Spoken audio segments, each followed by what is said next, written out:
जय महाराष्ट्र भावांनो, स्वागत आहे आपल्या नवीन ब्लॉग मध्ये। आज आपण चाललोय पवना लेक येथे आणि आपल्या सोबत आहेत युवराज दादा। मध्ये अडकलेलो आहे, 10 किलोमीटर पण बाहेर नाही निघलोय। तर बघूया आता आपण समोरचं आपलं काय होते।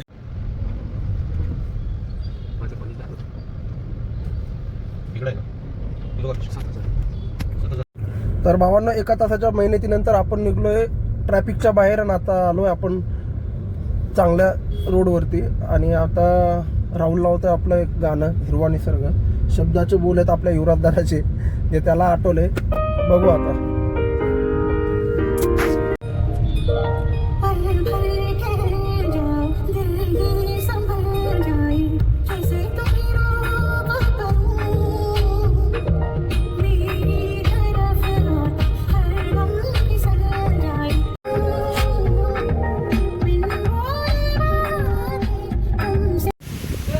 वातावरण एवढं भारी आहे की आता सांगू शकत नाही तुम्हाला।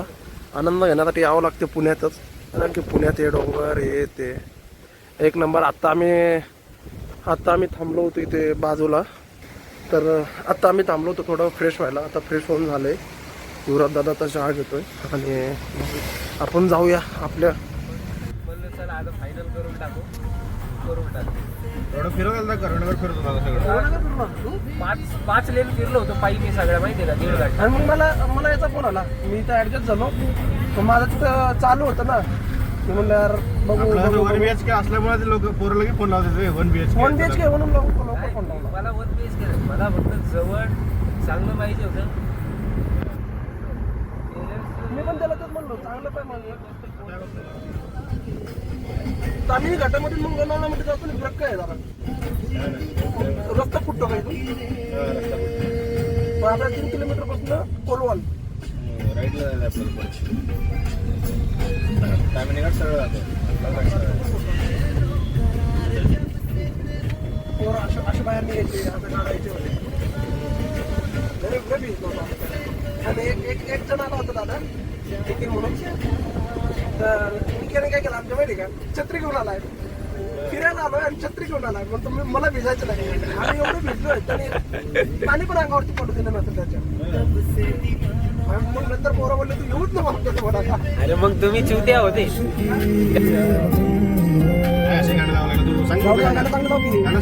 गाणं लावते प्रेमाचे, आम्हाला एकाला पण लवर नाही। आणि भाऊ वाजतोय प्रेमाचे गाणं, भावाला 4 लवर येतात पूर्ण। त्याच्या कोणी बघायचं आता तर बघून घ्या तुम्ही, रावल्याकडे 4 कॉन्टॅक्ट विचारा तुम्ही। वातावरण एवढं भारी झालं ना,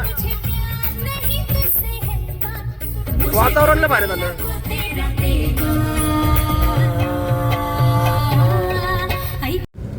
तर आता आम्हाला लागली होती भूक, म्हणून आम्ही आता घेतले वाटूमध्ये जोशी वडापाव पासून वडापाव। आई येत नाही पण सांगते, जोशी वडापासून वडापावल्यापासून वडापाव घेतले। आणि राहुल काढतोय वडापाव। आता युवराज दादा काय खाणार नाही, कारण की त्याचं डायटिंगचं हे चालू। आम्हाला काय नाही, आपलं बरे निवांत।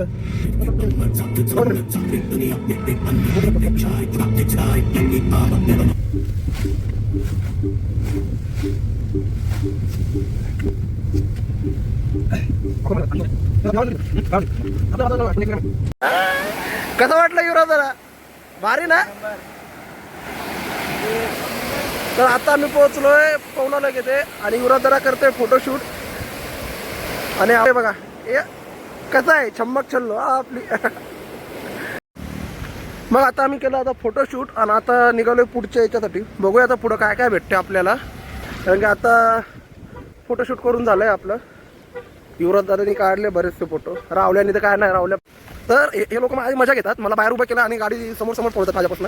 बघू आता किती कुठपर्यंत मजा घेतील। मी पण बोललो तुम्हाला जायचं तर जा, कुठपर्यंत जायचं तर जा कुठपर्यंत जायचंय। गाडी भरली आता सगळी आणि युवराज दादा उगी मस्ती करतोय बास।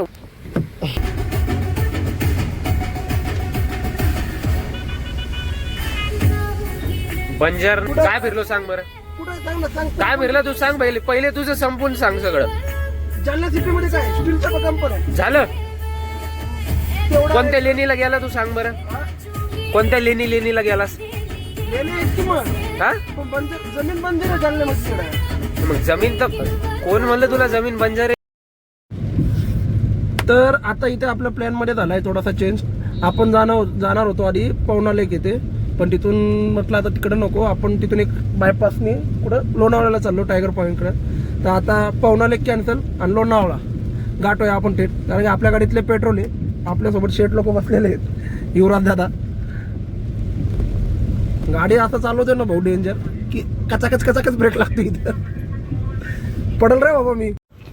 पवना लेकचं आहे ना हे, एकच नंबर आहे. गाडी उडत उडत कुठं घालतो गाडी.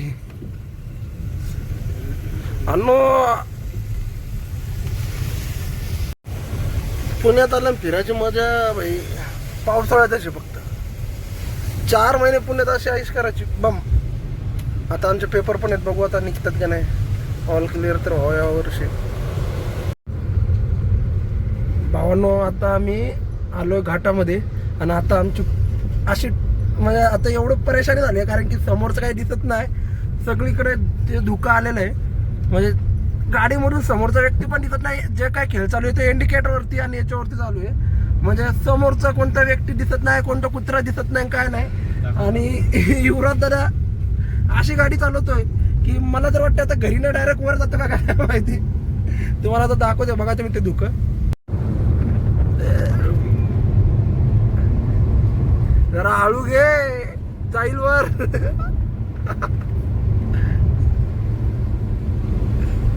काही दिसत नाही भाई, काहीच दिसत नाही. हुई शपथ. अरे नाही, अचानकच गाडी आली ना रे ती. तिथपर्यंत काही दिसत नाही बरं का. समजा असं इथून इथपर्यंत डायरेक्ट अचानक गाडी येते. तर आता आपण पोहोचलोय टायगर पॉईंट वरती, जे लोणावळ्यापासून काय दूरवरती आहे. आणि तुम्ही इकडं आजूबाजूला बघू शकता, कोणाला काही दिसत नाही. अख्खा धुवा झालेला आहे, तिकडं पहा तिकडं धुवा. साईडला काय चालू आहे काय नाही कोणाला काय माहिती नाही. कोणता पोरगा पोरगी घेऊन बसला हे पण कळत नाही कोणाला. टायगर पॉईंट वरती कोण भेटला आपल्याला. राहुलचे पूर्व भेटले टायगर पॉईंट वरती आपल्याला. राहुल्या पळू नको. कसं आहे आता इथं कोणाला कोणी दिसत नाही कुठे, आणि आपण आलोय तर आता मस्ती तर होते पोरांची. हे बघा हे दोघं, हे बघा हे दोघं, हे बघा हे बघा हे बघा हे बघा हे बघा हे बघा. हे झालाय का फोटोशूट, झालाय का फोटोशूट. हे भाई